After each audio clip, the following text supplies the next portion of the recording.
Meu Deus, que é isto? É o Exorcista ou o Poltergeist? Isto é pura e simplesmente tensão pós-menstrual. Sim, também pode ser. Opa, Eu acho que isto é uma interpretação para o Oscar. pelo menos assim tentou, não é? Era esse o objetivo. Na cabecinha da Faye Dunaway, não é? Eu gosto. Sim, Faye Dunaway. Ela já tinha um, portanto... Ah, já? Ela já tinha recebido um Oscar. E a personagem que ela estava a tentar interpretar já tinha recebido um e sido nomeada para 3. Sim, exatamente. Tinha tudo para correr bem, portanto. Querida mãe, não é? Querida mãe, então que tal? Olá rapaziada, tudo bem? Estamos de Viva volta. pessoal, tudo bem? Hoje o nosso singelo convidado é novamente o Pedro Zambujo, ele já cá tinha estado nesta casa. Nesta casa virtual, digamos assim. Olá, é sempre bom voltar à vossa casa. Gostou, mas foi. Gostaste destas paredes virtuais e destes quadros virtuais que temos aqui? Sim, tem aqui um espaço para os muito bem nossos convidados. aproveitado. Isto é tipo como as meninas do tempo, é tudo um cenário virtual, não é? É tudo Sim, assim, desse género. Conta-nos lá de onde é que surgiu este Mãe Querida de 1981. Eu confesso não... Sim, não, porque isto foi uma sugestão do Pedro, não é? Foi, eu não conhecia o filme. Nem eu. E nem tão pouco sabia que este filme tinha algumas celeumas por trás disso, e nós já vamos mergulhar de cabeça nas polémicas, fez surgir. Mas fala tu, Pedro, conta-nos um bocadinho como é que este filme apareceu na tua vida. Olha, foi de uma maneira que ainda é um bocadinho mais bizarra do que eu conhecer o filme, porque eu vejo um reality show muito específico, que é uma espécie de American's Next Top Model, mas com travestis. É o RuPaul não sei o quê, não é? RuPaul's Drag Race, exatamente. e num dos desafios eles têm que interpretar uma personagem conhecida. Todas as temporadas eles têm que fazer isso. E num dos desafios houve alguém que interpretou John Crawford, mas só com citações deste filme. E referiam-se muitas vezes a ele. E eu fui pesquisar e de facto é maravilhoso, tão mau. Então basicamente interpretaram a Faye Dunaway a interpretar a John Crawford. Exatamente. Okay. Ciclo vicioso. Era para ser a John Crawford e interpretaram a Faye Dunaway a fazer até a maquilhagem estava mais Faye Dunaway do que John Crawford. Este filme não tinha intenções de ser um filme mau, não é? Era um filme de Oscar, não é? Daqueles filmes, aqueles biópicos, aquelas biografias pesadonas sobre uma vida conturbada. Neste caso a história de uma atriz conhecida, não é? Que é John Crawford. A Faye Dunaway tinha uma carreira bastante boa até este filme. Este filme matou um bocadinho a carreira dela, que ela tinha feito o Chinatown do Roman Polanski, que é um filme bom. Tinha feito o Network, que ela ganhou o Oscar pelo Network. Portanto, ela nos anos 70 até era uma atriz respeitada e era se calhar um bocadinho o equivalente à Jessica Chastain que nós temos agora. Estava a surgir e estava a ter muito protagonismo e de repente fez este filme que prometia muito, porque a Joan Crawford era um ícone, e isto matou a carreira dela. Ela nunca mais conseguiu fazer nada decente. Tu estás-te a esquecer do Bonnie and Clyde, que foi o filme que basicamente a deu a conhecer, não é? Então isto foi em 1978. A filha adotiva da conhecida atriz então Joan Crawford publicou um livro de memórias onde relata a infância que teve com a mãe, a conhecida starlet de Hollywood. E também com um irmão que também tinha sido adotado. Sim. Ambos sofreram muito nas mãos dela, sim, não é? Exatamente. Se por um lado a Joan Crawford aparecia publicamente como sendo uma figura dada à beneficência e que até tinha então ganho um Oscar com o filme de 1945 chamado Mildred Pierce, que em português chama-se Alma em Suplício, em casa as coisas não seriam bem assim. Ela então era uma alcoólica, descontrolada e batia nos filhos sem mais nem menos. Pelo menos a julgar pelo que a filha, Christina Crawford, conta no livro, que se tornou um best-seller absoluto no final da década de 70 e que ainda hoje figura nos tops de livros mais populares na América. Vocês sabiam disto? Não. É verdade. Não sabia disso. O que poderá ter levado ela a escrever o livro, sim, poderá ter sido uma forma de retaliação, porque tanto ela como o irmão adotivo ambos foram retirados do... Não receberam nada da herança, não é? Depois dela morrer. Da herança dela, sim, percebes? Mas porque ela antes já tinha feito um um testamento a deserdá-los, percebes? E este livro poderá ter sido escrito um bocadinho como forma de retaliação a esse facto. Sim, mas percebes? o mais curioso nisto tudo é que se o próprio livro, não é? Se o próprio livro já é polémico, porque não sabemos até onde é que isto foi um aproveitamento da parte da filha, depois existe este filme que também gerou alguma polémica. Enfim, não só pelo conteúdo do filme propriamente dito, mas pela interpretação da atriz, que é uma coisa estranhíssima. Acho que a Faye Dunaway faz Sim. uma interpretação muito na mousse de uma pessoa que é completamente desequilibrada, não é? Se essa era a intenção, não é? Se essa era a intenção de interpretar uma pessoa desequilibrada, eu acho que ela acertou na mousse.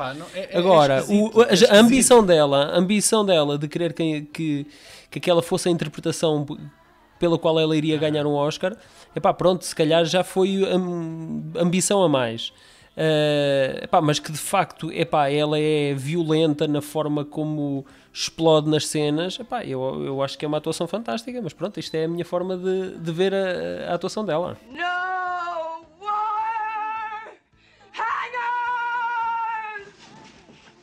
What's wire hangers doing in this closet when I told you no wire hangers ever? Eu acho que tem muitas explosões. Acho que tem se calhar explosões a mais. Se tivesse a menos, ela tinha ganho mais. Eu estou-me a lembrar, por exemplo, da cena dos cabides. Eu chamo-lhes cruzetas, cabides. Pois, cabides. nós temos essa palavra que tem duas designações, não é duas designações, é a mesma designação e duas palavras para a mesma coisa, não é? Estou a imaginar a tradução do filme, ela a dizer cruzetas não me parece nada bem, por acaso. Não. O termo mais consensual é cabides, não é? Porque Portugal ainda é mandado por Lisboa, não é? E arredores. Exato. Portanto, os cabides de metal, essa cena Essa é a cena mais conhecida do filme, não é? É mítica. Mas olha lá, tu dá para reparar na cena que aquilo é por cima das mantas, e que tu tens ali uma camada de mantas e isso não uma tábua entre o miúdo e as mantas, não é? Sim, isso percebe-se, mas se nós... Mas é tudo, é aquela maquilhagem horrível com que ela está. É a maneira como aquilo passa de uma tranquilidade para aquela cena de pancadaria.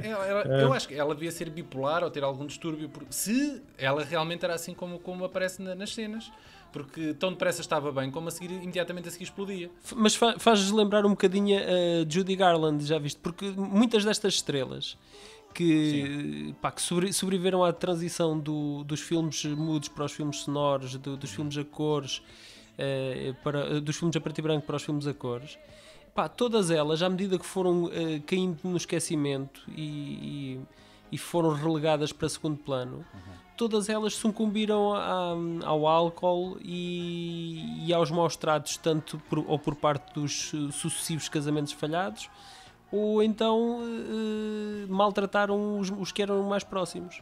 O filme limpou todos os Razzies daquele ano. Ganhou 5 das várias nomeações que teve, ou seja... Mas já havia Razzies naquela... Já havia, e foi um recorde para a altura. É dos que tem mais, eu acho. Eu acho que tem, depois, quando fizeram de final de década, ele voltou a vencer pior filme da década e coisas assim do género. O filme eu acho que é muito longo, eu lembro de uma vez ler uma crítica do filme a dizer que metade do filme são pessoas a subir e a descer escadas e mais nada acontece, e de facto há imenso... Ela sobe as escadas e desce as escadas, porque os planos mais conhecidos de Joan Crawford são, de facto, ela a subir ou a descer as escadas.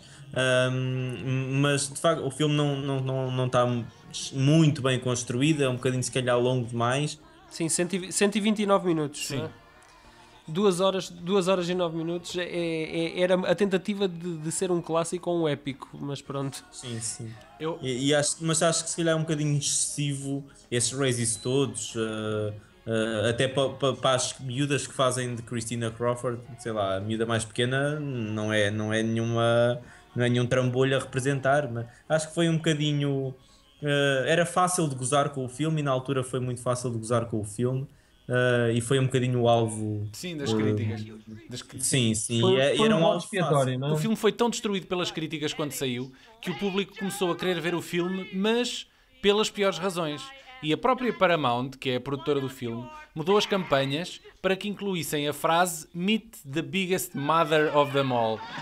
Ou seja, a própria produtora a transformá-la numa espécie de So Bad It's Good. Quem não gostou nada disto, segundo consta, não é? Dizem as más línguas, foi a Faye Dunaway. Ela própria, que tinha depositado tanta fé no filme, ficou furiosa quando percebeu o tratamento que o filme estava a ter pelo público. E ela fez um grande investimento no filme mesmo antes do filme ter ser saído. feito. Ela, para conseguir o papel, existem relatos de que ela vestiu-se a rigor à Joan Crawford e foi ter uma entrevista com os produtores do filme em personagem para conseguir o papel. Como o Cameron fez assim com foi. o Terminator, não é? Um bocadinho. Isso parece que já é uma prática assim um bocado usual da década de 80. Mas o que é mais engraçado e que acabou por ser assim uma coisa fatídica foi que a própria Joan Crawford, ainda em vida, Sim. disse que a única pessoa que alguma vez um dia poderia interpretá-la num biópico, a única atriz com calibre para isso seria a Faye Dunaway. Percebes? Por isso acabou por ser uma coisa fatídica. Mas existe muito mau sangue ainda hoje em relação a este filme. Mais particularmente com a Faye Dunaway, porque ela ainda hoje, em entrevistas... Ela recusa-se a falar sobre este filme, mas o motivo pelo qual ela se recusa a falar sobre este filme é precisamente, não é pelo filme ter corrido tão mal como ela esperava, mas porque ela diz que é assombrada pelo fantasma da Joan Crawford. Há aqui um bocadinho de dose espiritual no meio disto. Já há aqui um esoterismo em torno de tudo isto também. Há o fantasma da Faye da Joan Crawford. Eu acho que a Joan Crawford depositou tanto na interpretação da Faye Dunaway e não correspondeu às expectativas que ela deu umas voltas na tumba e veio atormentar a Faye Dunaway por isso mesmo. Onde é que ela ainda se pode ver hoje? Eu sigo no Twitter e não parece que ela tenha uma vida muito interessante sequer. Ela tem Twitter, espetáculo. Ela tem Twitter e mete muitas fotos sem maquilhagem, normalmente, dona de casa. É uma conta verificada, pelo menos, já é alguma coisa. Mas não me parece que... Acho que faz coisas para a televisão, coisas desse género. O grande problema deste filme talvez seja mesmo a realização e, mais concretamente, a edição do filme. Existem demasiados silêncios desconfortáveis e planos embaraçosamente longos da Faye Dunaway completamente deslocada, a berrar ou a cascar na filha. E acho que é uma abordagem demasiado televisiva para um filme que estreou no cinema, não é? Quem não tiver paciência para levar com 2h09, não é? 2h09 de filme, que eu vi, e confesso-vos que até não me custou assim por aí além, mas acredito que seja um suplício para muita gente ver o filme até ao fim. Eu recomendo passarem pelo YouTube, porque estão lá as melhores cenas. Está a cena das rosas do jardim, em que ela chega um dia de madrugada à casa e começa a desfazer o jardim só porque lhe apetece e vai chamar os filhos para ajudarem a cavar e a desfazer o jardim. Não sei se recordam dessa cena. Sim, tem a citação famosa do Tina, bring me the axe. Exatamente, aquela parte de uma arvorezita, webcanita, não é? Parece que está a cavar um pinheiro ou uma coisa assim. Depois tem a cena do estrangulamento, que é quando ela se vira à filha e começa a apertar-lhe o pescoço no chão. Epá, é deliciosa essa cena. Tem que ver essa também. Tem a cena em que ela dá 2 ou 3 chapadas à filha, mas é tipo em movimento robótico, o braço, tipo assim, pem. É assim uma coisa muito estranha. E depois tem a mítica cena que demora aí uns 10 minutos em que ela dá um enxerto de porrada à miúda, só porque, enfim, usava cabides de ferro ou de arame no quarto. E eu pergunto, se ela não gostava de cabides de arame, como raio é que eles estavam lá em casa, não é? Foi a miúda que os foi comprar. Sim, deixava só esta nota, é porque pronto, o filme é sobre uma mãe horrível e é uma mãe péssima, e de facto a Joan Crawford ganhou, e eu não estou a ser spoiler, mas o Oscar que a Joan Crawford ganhou pelo Homem Suplício, o Mildred Pierce, é uma mãe que é boa demais para ser verdade. Não há mães assim, é uma mãe de facto que dá quase a vida pela filha.